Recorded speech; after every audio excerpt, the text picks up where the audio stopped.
একজন ব্যক্তির ধরুন টাকা আছে, জি, আর্থিক সামর্থ্য আছে, কিন্তু শারীরিকভাবে অক্ষম, বার্ধক্যের কারণে অক্ষম হতে পারে, অসুস্থ, যদি এমন অসুস্থ যে আর সুস্থ হওয়ার সম্ভাবনা নেই, এমন অক্ষম ব্যক্তির শারীরিকভাবে কিন্তু টাকা আছে, হজ কি ফরজ হবে তার উপর? তার উপরে যেহেতু হজের মধ্যে একটা বিকল্প আছে, বদিল, অর্থাৎ একজনের বদলে আরেকজন হজ করতে পারে।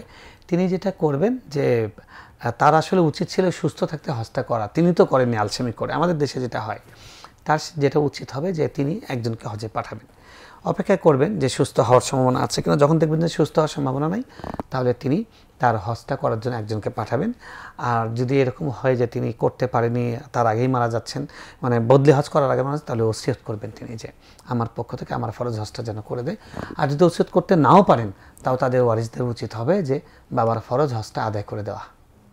আচ্ছা, আবার এমন দেখা গেলো যে তিনি যখন সুস্থ ছিলেন তখন টাকা ছিল না, দেখা গেলো হয়তো চাকরি করতেন, রিটায়ারমেন্ট আসছেন, টাকা এসছে, টাকা আসলেও অসুস্থ হয়ে গেল, এমন অসুস্থ যে ফিরে মানে সুস্থ হওয়ার কোনো সুযোগ নেই আর বা সম্ভাবনা নেই, এমন ব্যক্তির ক্ষেত্রেও হজ কি ফরজ থেকে যাবে?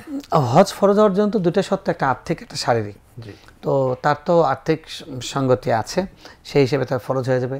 আর তার শারীরিক সঙ্গতি নেই, সেই হিসেবে ফরজ হবে না, কিন্তু যেহেতু বদিল আছে, বিকল্প আছে, সেজন্য তার কর্তব্য হবে যে বদলি কাউকে দিয়ে করানো।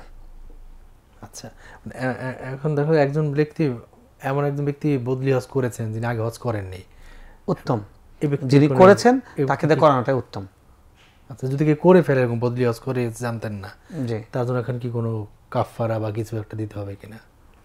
মানে একজন ব্যক্তি বদলি হজ করেছেন, সেটা নিজে আগে হজ করেনি, নিজের হজ করেননি, নিজের হজটা আগে করেননি, কিন্তু বদলি হজ করতে গিয়ে কারো পক্ষ থেকে হজ করতে গেছেন, এমন ব্যক্তির যদি আগে হজ করেননি, জি, তাকে কোনো কাফারা বা দিতে হবে আর কোনো ব্যাপার আছে কিনা?